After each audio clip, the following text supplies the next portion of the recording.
Бүгінгі сабағымызда 1822-1824 жылғы реформаларға тоқталатын боламыз. 19 ғасырдың 20 жылдарынан бастап Қазақстан территориясына патша үкіметі өзінің реформаларын жүргізген болады. Жалпы реформа деген сөз жаңғырту, жаңарту, жаңа жүйені енгізу деген мағынаны береді. Қазақ хандары дала тұрғындарының басым көпшілігінің арасында өздерінің беделі түсіріп алған болатын, сұлтандар болсын, хандар болсын. Осы мақсатты пайдалана отырып, патша үкіметі Қазақстан территориясында хандық биліктік жүйені жою керектігін түсінген болатын. Осыған орай өздерінің реформаларын жүргізеді. Кіші жүз бен орта жүзде бірнеше әкімшілік жүйеге бөліп тастаған болатын. Соның бір мысалы ретінде орта жүзді Ертістің оң жағалауына бір бөлігі, орта жүздің екінші бөлігі Ертістің сол жағалауына қоныстанған болатын. Бұл дегеніміз бір Қазақстанның территориясында орта жүздің өзі Ертіс өзенінің екі жағын пайдаланып отыр деген сөз. Яғни орта жүздің өзі екіге бөлініп. 19 ғасырдың бас кезінде Шыңғыс ұрпақтары патша үкіметіне қарсы өздерінің наразылықтарын білдіре бастаған болатын, яғни ел басқару жүйесі бойынша. Ресей осы кезде Франциямен соғысты аяқтағаннан кейін қару-жарақтармен қоса адам ресурстарына ие болған, ендігі сыртқы саясатты бар күшті оңтүстігіндегі жатқан мемлекет Қазақстан территориясына басты назарға алған болатын. 1801 жылы Жайықтың оң жағалауына кіші жүздің бөлігіне ішкі орда, яғни Бөкей ордасы құрылған болатын. Оны бірінші Павел құрған болатын. 1822 жылғы жарғы Сібір қырғыздары қазақтарының жарғысы болып есептеледі. Яғни ол кезде бізде қазақтарды қырғыздар деп атаған болатын. Орта жүздің хандары Бөкей хан мен Уәли хан қайтыс болғаннан кейін патша үкіметі жаңадан хан сайлау керек екендігін маңызды емес деп түсініп, хандық билікті жойған болатын. Бұл жерде байқайтынымыз орта жүздің соңғы ханы Уәли. 1822 жылы Батыс Сібір генерал-губернатор Спиранский мен Ресейдің императоры бірінші Александр Сібір қырғыздары туралы жарғыны қабылдайды. Орыс ғалымы Коншиннің айтуынша, Сібір әкімшілігі орталық үкіметтің нұсқауымен дала өлкесіне қазақтарды жаңа құрылымды қабылдауға көндіру үшін арнайы агенттер жібере бастаған деп Коншин өзінің дерегінде келтірген болатын. Сібір қырғыздарының реформалық жүйе бойынша басқару жүйесінде үш сатыға бөліп басқарған болатын. Ол бізде округ, болыс және ауыл. Әрбір округте 15-20 болыс, әр болыста 10-12 ауыл, әр ауылда 50-70 үй болып есептеледі. Томск және Тобыл губерниялары мен Омбы облысы Батыс Сібір генерал-губернаторлығының құрамына енгізілген болатын. Оның орталығы Тобыл қаласында орналасты. Округтерді сайланып қойылатын аға сұлтандар, болыстарды болыстар, ауылдарды ауыл старшыны басқарған болатын. Әр округте аға сұлтан басқаратын округтік приказ, яғни мекеме құрылған. Оның құрамына Омбы облыстық басқарма бастығы тағайындайтын ресейлік 2 адам мен 2 құрметті қазақ қатысуға міндетті болған болатын. Бұл жерде реформа бойынша басқару жүйесі. Сайлау 3 жылда бір рет өткізіліп тұрған. 1854 жылдан бастап аға сұлтандыққа шыққан тегі Шыңғыс әулеті емес адамдардың барлығы аға сұлтандыққа сайлана алатын болған. Ал 54 жылға дейін кім Шыңғыс тұқымы сол ғана сайлана алатын болған. Гейнстің айтуы бойынша приказдардың сот жүргізу ісі ұзақ уақытқа созылды. Ал билер соты даулы мәселелерді әділдікпен шешіп отырған деп өзінің дерегінде келтіреді. Бұл билер сотына тек қазақтар ғана емес, сонымен қатар әр текті ұлттар мен казактар да үлкен құрметпен қараған. Қазақстан территориясындағы билер соты өркендеп дамыған, қарқынды жүргізілген уақытта Тәуке ханның тұсы. Жеңілдік мерзімі өткеннен кейін округтердің халқы мал басының санына қарай 100 бастан 1 бас мөлшерінде жасақ төлеуге міндетті болды. Алым салық үшін салынатын алым салық түрлерінің барлығы 3 жылда 1 рет өткізіліп отырған болатын.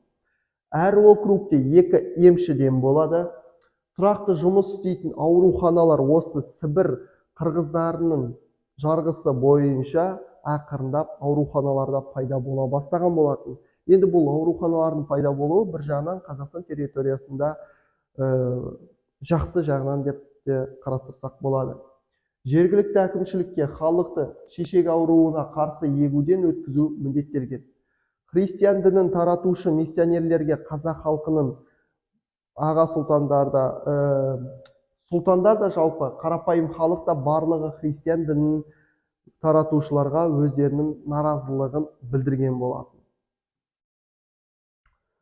Енді 22-ші жылдары, 24-ші жылдары, жалпы 19-ші ғасырдың бірінші ширегінде Қазақстан территориясына қалаларды, яғни округтерді салған болатын. Соларға тоқтала кетер болсақ, 1824 жылы Қарқаралы мен Көкшетау салынады. 1831 жылы Аягөз, 1832 жылы Ақмола, 33 жылы Баянауыл мен Үшбұлақ округтері салынған болатын. 1854 жылы Ертістің оң жағалауындағы Семей қаласы салынады, округі, ішкі округі. Ал 56 жылы Жетісу жерінде Алатау ерекше округі ашылған болатын. 1822 жылы Орынбор өлкесінің губернаторы Эссен Ресей астанасына Орынбор қырғыздары жөніндегі жарғының жобасын жіберген болатын.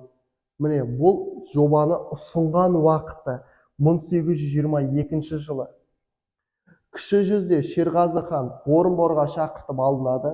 Оған ғұмырының ақырына дейін ай сайын жалақы төленіп тұратын болған. Бұл жерде кіші жүздің соңғы ханы Шерғазы болған болатын.